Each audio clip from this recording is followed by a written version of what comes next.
एक छोटे से गांव में एक किसान रहता था। उसके पास कई जानवर थे, जिसमें से एक गधा और एक बकरी भी थी।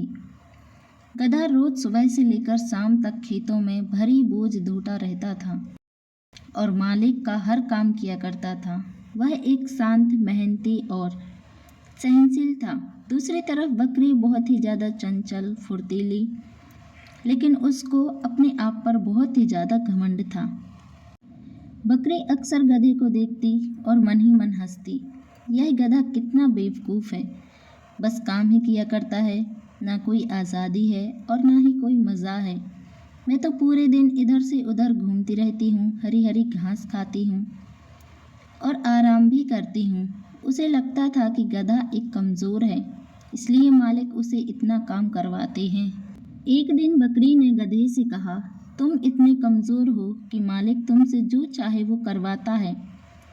अगर तुम में इतनी ताकत होती तो तुम मेरी तरह आराम से जीते। गधा शांत स्वर में बोला, ताकत सिर्फ शरीर की नहीं होती है, सहनशील, जिम्मेदारी और ईमानदारी की भी ताकत होती है। मालिक मुझ पर भरोसा करता है, इसलिए मैं उसका सहायक हूँ। बकरी ने उसकी बात को मजाक में उड़ा दिया। कुछ दिनों बाद किसान को पास के शहर में जाना था, जिससे गधे पर अनाज की बोरियां लाद दी और बकरी को भी साथ ले गया। रास्ता लंबा और कठिन था। चलते चलते बकरी बहुत ही ज़्यादा थक गई थी। धूप भी तेज़ हो रही थी। रास्ता बहुत ही ज़्यादा ऊबड़ खाबड़ था। अब उसे समझ में आया कि सिर्फ फुर्ती से काम नहीं चलता है। थोड़ी देर बाद बकरी चलने में असमर्थ हो गई।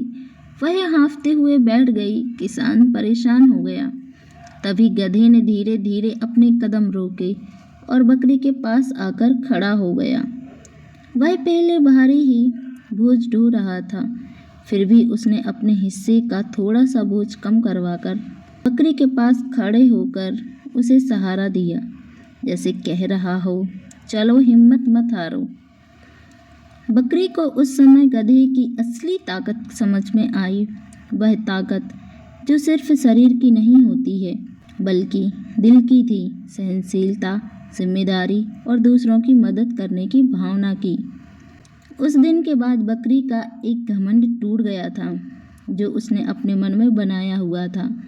उसने गधे से कहा, मैं तुम्हें बहुत कमज़ोर समझती थी, लेकिन असली ताकत तो तुम में है।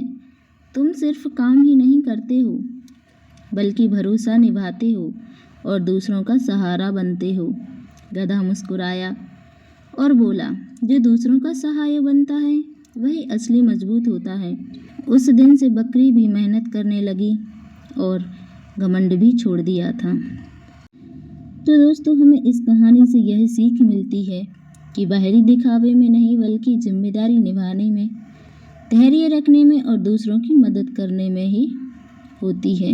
हेलो फ्रेंड्स, अगर वीडियो पसंद आए तो हमारे चैनल को लाइक करें, शेयर करें और कमेंट ज़रूर करें, क्योंकि हमारे चैनल को अभी आपकी सपोर्ट की बहुत ही ज़्यादा ज़रूरत है।